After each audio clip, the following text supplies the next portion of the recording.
शरद पवार आणि अजित पवारांनी आता एकत्र येण्याची गरज. रोहित पवारांची आई सुनंदा पवारांचं मोठं वक्तव्य.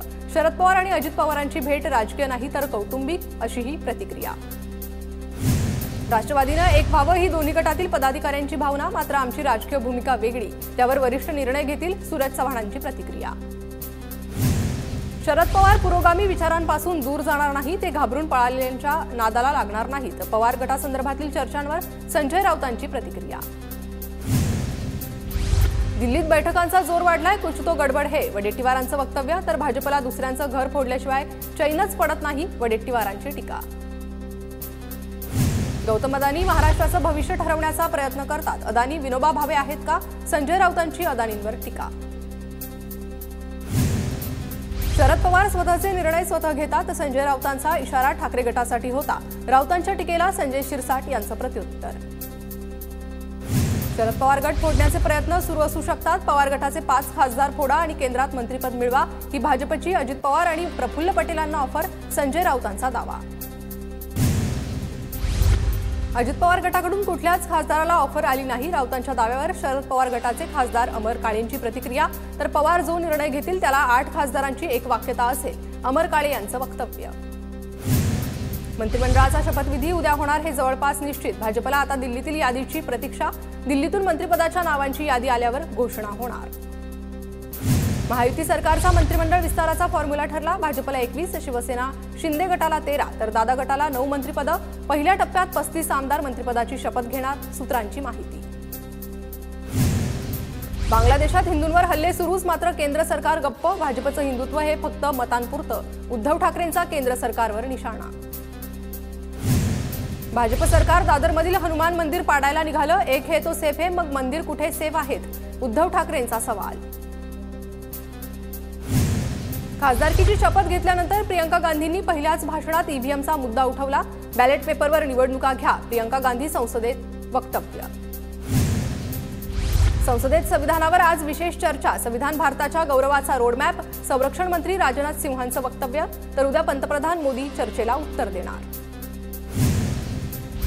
राज्यसभेत अविश्वास प्रस्तावावरून गदारोळ. सभापती विरोधकांचा अपमान करत आहेत, काँग्रेस अध्यक्ष मल्लिकार्जुन खरगेंचा आरोप. मी शेतकऱ्याचा मुलगा, कुणापुढेही झुकणार नाही, जगदीप धनखड यांचं विधान. तर तुम्ही शेतकऱ्याचा मुलगा असाल तर मीही मजुराचा मुलगा, खरगेंचं राज्यसभेत वक्तव्य.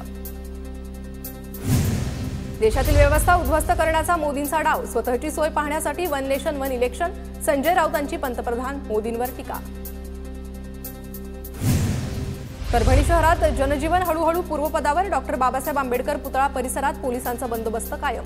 कालची शांतता समितीची बैठक यशस्वी. परभणीतील घटनेच्या निषेधार्थ आज कळंब शहर बंदची हाक. आंबेडकरी अनुयायी संघटनेकडून बंदची हाक.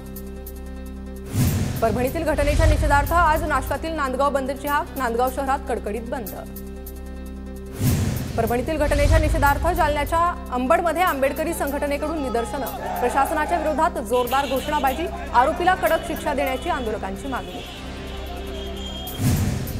मस्ताजोगचे सरपंच संतोष देशमुख हत्या प्रकरणाचे जिल्हाभरात पडसाद. आज सर्वपक्षीय नेते आणि संघटनांकडून बीड बंदची हाक. शांततेत बंद पाळण्याचं आवाहन. बांगलादेशात हिंदूंवर होणाऱ्या अत्याचाराविरोधात भाजपा आक्रमक. नाशिकच्या जिल्हाधिकारी कार्यालयासमोर भाजपा अल्पसंख्याक मोर्चाचं आंदोलन. बांगलादेश विरोधात आंदोलकांची घोषणाबाजी. 22 जानेवारीला सुप्रीम कोर्टात होणाऱ्या सुनावणीनंतर पालिका निवडणुकांचं भवितव्य ठरणार. राज्यातील महापालिकांच्या निवडणुका एप्रिलनंतर होण्याची शक्यता. राज्यात लोकप्रतिनिधींच्या 34,000 जागा रिक्त. नाशिक जिल्ह्यातील 193 ग्रामपंचायतींच्या लवकरच निवडणुका.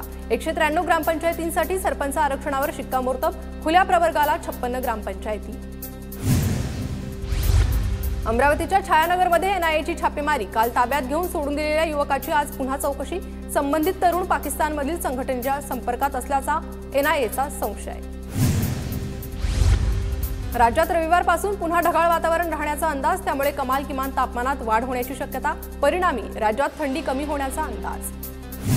जळगाव जिल्ह्यात गतवर्षाच्या तुलनेत यावर्षी तुरीच्या उत्पन्नात वाढ. बाजारपेठेत 9,000 तुरीला भाव मिळत असल्यानं शेतकऱ्यांना दिलासा. लासलगावातून जम्मू काश्मीर राज्यात पहिल्यांदाच मक्याची निर्यात. पोल्ट्री खाद्यासाठी जम्मू काश्मीरमधून मक्याची मागणी. तर मका व्यवसायाला चालना मिळणार.